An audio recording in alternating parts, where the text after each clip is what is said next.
حامدا و مسلیًا اعوذ باللہ من الشیطان الرجیم وَلَقَدْ كَرَّمْنَا بَنِي آدَمَ وَشَعْرَ الْإِنسَانِ وَالْإِنْتِفَاعِ بِهِ لم يجز بيعه والانتفاع به لأن الآدمي مكرم غير مبتذل فلا يجوز أن يكون شيء من أجزائه مهانا مبتذلا۔ البحر الرائق کتاب البیوع باب بیع الفاسد۔ السلام علیکم ورحمۃ اللہ وبرکاتہ۔ سوال بھیجا آپ نے محمد عقیل صاحب فرام ڈی آئی خان۔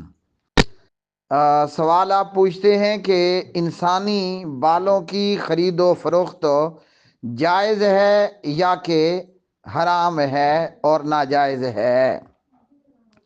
قرآن مجید فرقان حمید اور فقہائے کرام یہ فرماتے ہیں کہ انسانی بالوں کا بیچنا ہو یا انسان کے اعضاء کا بیچنا ہو، فروخت کرنا ہو، یا انسانی بلڈ کا بیچنا ہو، فروخت کرنا ہو، یہ حرام ہے اور اس کی قطعاً اجازت نہیں۔ حضرت انسان پورے کا پورا مکرم ہے، حضرت انسان آدم زاد پورے کا پورا مکرم ہے اور مشرف ہے۔ اس لیے انسانی بالوں کی خرید و فروخت ہو یا انسان کے اعضاء میں سے کوئی بھی عضو ہو، اس کا خریدنا بھی حرام ہے اور اس کا بیچنا بھی حرام ہے۔ اور فقہا فرماتے ہیں کہ یہ کمائی اور یہ کسب اور یہ بیع اور یہ کاروبار، یہ خرید و فروخت حرام پر مبنی ہوگی۔ قرآن مجید فرقان حمید میں اللہ ذوالجلال نے فرمایا وَلَقَدْ كَرَّمْنَا بَنِي آدَمَ، اور یقیناً ہم نے بنی آدم کو بہت عزت والا بنایا ہے۔ تو قرآن کریم کی اس آیت سے ہمیں یہ معلوم ہوا کہ انسان کا بیچنا یا انسانی اعضاء کا بیچنا حرام ہے اور یہ خرید و فروخت حرام اور ناجائز پر مبنی ہوگی۔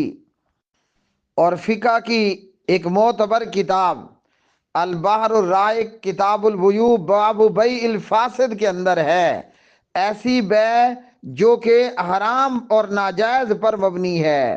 تو اسی میں یہ ہے کہ انسانی بالوں کا بیچنا اور ان سے فائدہ حاصل کرنا، ان کا بیچنا بھی حرام ہے اور ان سے فائدہ لینا بھی حرام ہے، اس لیے کہ حضرت انسان نہایت مکرم اور مشرف ہے۔ تو انسانی اعضاء کی توہین کرنا یا ان کی خرید و فروخت کرنا، ان کی بیع کرنا شرعاً حرام اور ممنوع ہے۔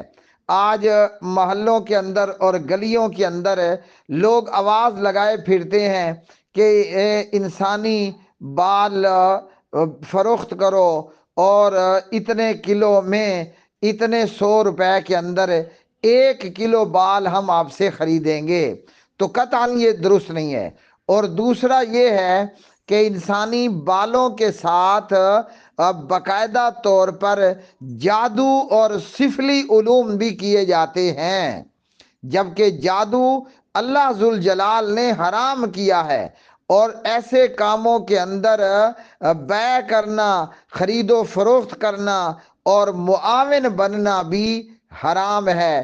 انسان لالچ میں دانستہ یا غیر دانستہ ان حرام کے کاموں کے اندر معاون بن جاتا ہے، تعاون کرنے والا بن جاتا ہے، اور قرآن کریم کا پیغام ہے وَلَا تَعَاوَنُوا عَلَى الْإِثْمِ وَالْعُدْوَانِ، گناہ اور زیادتی کے کاموں میں تعاون مت کرو۔